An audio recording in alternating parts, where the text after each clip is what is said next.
అప్పటి కాలంలో ఈజిప్టు దేశంలో ఎకెబెదు అనే అమ్మ ఉండేది. ఆమెకు ఒక చిన్న బాబు పుట్టాడు.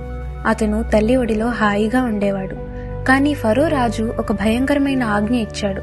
హెబ్రూ పిల్లలు బతికే అవకాశం లేదని, వారిని చంపమని ఆజ్ఞ ఇచ్చాడు.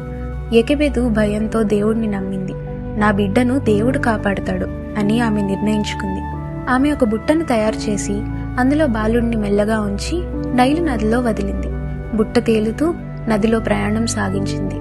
దూరంగా అక్క మరియం దాటిని చూసింది. అప్పుడు ఫరో రాజకుమార్తె నదికి వచ్చింది. ఆమె బుట్టను చూసి తెరిచి చూశాక బేబీ మోషే నవ్వాడు. ఏం ముద్దుగా ఉన్నాడు అని రాజకుమారి అంది.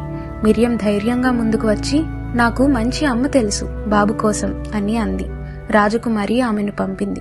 మిరియం తన తల్లిని తీసుకొచ్చింది. అదే ఎగబెదు. రాజకుమారి బేబీ మోషేని తల్లికి అప్పగించింది.